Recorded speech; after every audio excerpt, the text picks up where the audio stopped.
world of handmade business can be tough when trying to monetize what you love.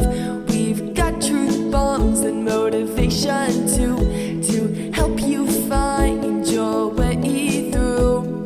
Passion to profit, let's start today, 'cause the world needs what you create. Tune in right now, it's your shot to learn how to be a handmade boss. Still not getting consistent orders even though you feel like you're posting constantly? I'm about to tell you the real reason why your sales are not coming in. And just a side note, it is not the algorithm. Hi, I'm Steph, and I help handmade business owners go from expensive hobby to a full-time, fulfilling, simple business that is scalable to whatever highs or whatever kind of mediums that you want. Every single week, I help over 80,000 handmade business owners just like you with my Monday lives, my Facebook stuff, my Instagram stuff, my podcast, my YouTube videos, basically all of the things that I do and the content that I make every single week. And if you are ready to ditch the constant hustle and finally allow your business to be simple and get the sales that I know you really crave, then this episode is for you. Now, quick side note here, this episode is part of the build up to our Sellathon Summer Sales Sprint.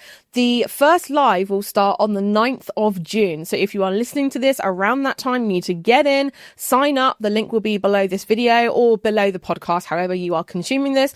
Or if you simply go to handmadebosses.com/Sellathon Sprint. I say that really slowly because I know that if I say it, people are going to be like, huh? Can you say that again? So it's Sellathon Sprint. So let's talk about it. It's not your branding.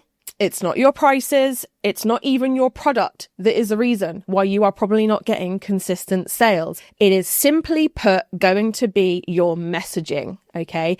And actually, if you go and listen to episodes 58 and 59, I also dug into some really helpful things. If this episode is vibing with you, you're not getting consistent sales within your handmade business and you're like, why? What's going on? Then go and listen to episodes 58 and 59 directly after this one. I promise you it's going to be worth your time. So your messaging, right? Your customer does not know why they should buy from you. And today I'm going to show you how to fix that. But let's just talk about messaging as a whole right now, okay? Messaging, simply put, is how you are selling your product, how you are describing your product, how you are selling the vibe, the feeling, the aesthetic, everything about your business that is vibing with the right person. I know that probably doesn't make a lot of sense, but basically I want you to think of your messaging as what your brand stands for, why it creates the product that it creates, and how it gets that feeling across to your target audience. So I have a question for you. Are you making it really, really simple and crystal clear what problem you solve with your products? Because if the answer is no, then that is probably the reason why people might not be clicking through to your store, or maybe even people are not really vibing with you and they click straight off. You have quite a high bounce rate. It might be the reason why you're not getting consistent sales. So just think about Wild deodorant for a second, right? Wild deodorant, it's extremely simple. They sell deodorant with no nasties in it. I'm pretty sure it's all natural as well. I don't know offhand, but it's the good deodorant. It's the nice deodorant. It's a deodorant that's good for your pits and the environment. Everyone knows Wild deodorant. It's like, yeah, they sell one product. They have a need and a problem that they solve. That's it. And can you see how their simple messaging is something that I can think of off the top of my head? I mean, I use Wild deodorant. I have used it for years at this point. It doesn't really matter about the actual brand. It can be fussy. It can be brand. It can be, it doesn't really matter about the actual brand at this point. It can be fussy deodorant. It can be Wild deodorant. It can be whatever. But the thing here is that it's simple, it's repeatable, it's rememberable. It's something that people take on board. They understand, they know exactly the problem that their product is solving. So again, I'm going to ask you that question. Are you making it clear what problem you solve with your product? Your messaging is essentially your salesperson that's switched on 24 hours a day. Whether it's your Instagram bio, your captions, your Etsy listings, your descriptions, your titles, your tags, whatever that is, if it's unclear, confusing, generic, people will just keep scrolling. So many handmade business owners will fall into the trap of saying what they think sounds lovely and professional and what other people do. And if you are someone that says one of these phrases, then listen up. If you say things like new collection now live, or handmade with love, or made with the finest soy wax, or check out this new addition to my Etsy shop, your messaging is just, it's just not hitting home with your people, because people have heard it all before. Your target audience has been consistently sold to since they've been online, whether that's 10 years ago, 15 years ago, 20 years ago, they've been consistently sold to for years. So as you can imagine, using kind of wishy-washy language about new collection now live, handmade with love, you know, all these kinds of phrases that are meh, they're just going to scroll on past. That is not the messaging that your business and your brand deserve. Basically, none of these phrases actually speak to the buyer's desire. So here's some 3 points to kind of keep in your head when you are thinking of writing captions, creating posts, marketing, descriptions, whatever. Number 1, what problem does your product actually solve? Number 2, what desire does it fulfill for your buyer? Number 3, why should someone buy that thing right freaking now? So now let's get into the 3-part system to fix your messaging. Okay, number 1, what is the transformation? Identify the A to Z transformation for your person. What happens after someone buys from you? What do they get to feel, do, or experience or enjoy as a result of buying into your brand and buying your product? So here's an example. Instead of ceramic incense holder, think finally make your Sunday slow again with this peaceful hand-built incense tray. Can you see the difference there between ceramic incense holder and finally make your Sunday slow again with this peaceful hand-built incense? Is honestly, and even that last sentence is not great, but it's a small tweak to really bump the messaging up, bump all the feels up, bump the vibe up between, you know, your product and your target audience reading that. So the first thing is what I want everyone to do is think about the real transformation. What are they actually going to get as a result of your product? Now, again, in episodes 58 and 59, I do talk a little bit more about this. So if you want more help with this, if you're like, I don't know, I sell candles, I sell jewelry, like what on earth is my transformation?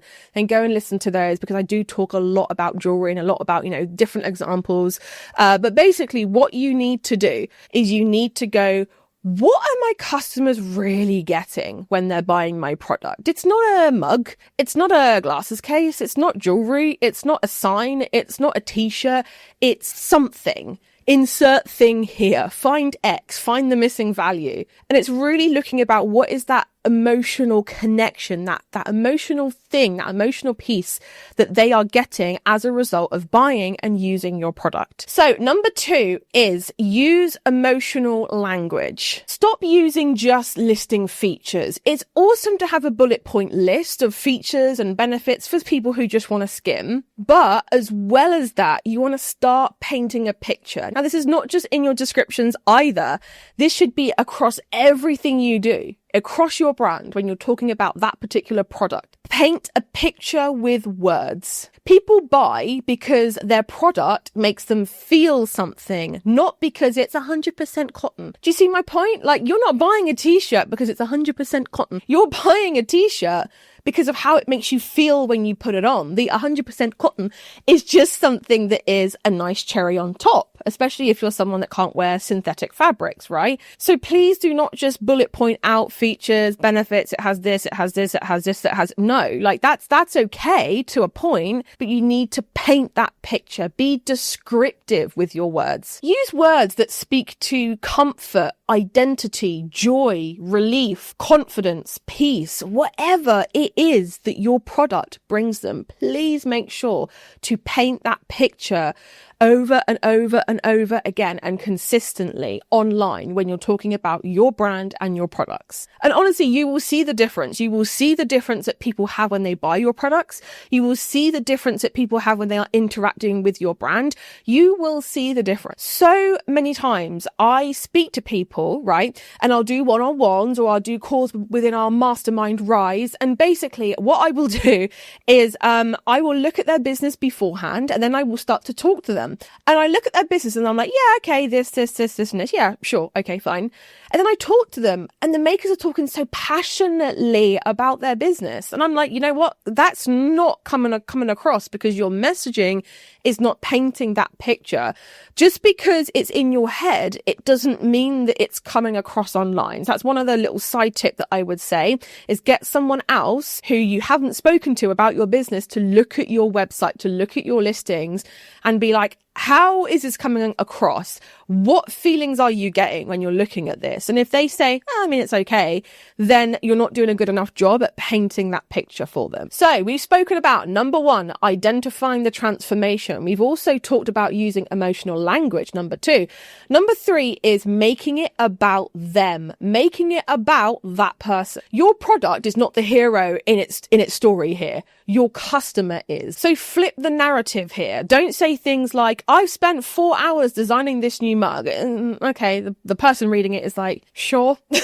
Instead, say things like, if your mornings are chaotic, this mug brings that slow, cozy, cafe feeling without even leaving your kitchen or getting changed out of your pajamas. Can you see how they're two very different things? One is about you and one is about them and the transformation that they are going to get. All right, so we're going to bring back Sam and Lydia. Okay, so Sam's product listing says, new candle collection, lavender scent, made with soy wax, small batch. That's literally her main messaging here. Lydia's says, can't sleep, this dreamy lavender candle helps wind down and finally allows you to get a full night's rest. Designed for busy mums who need a calming ritual before bed. Can you guess who got the sale here? They both sell the same product. Was it Sam? Or was it Lydia? It was Lydia, right?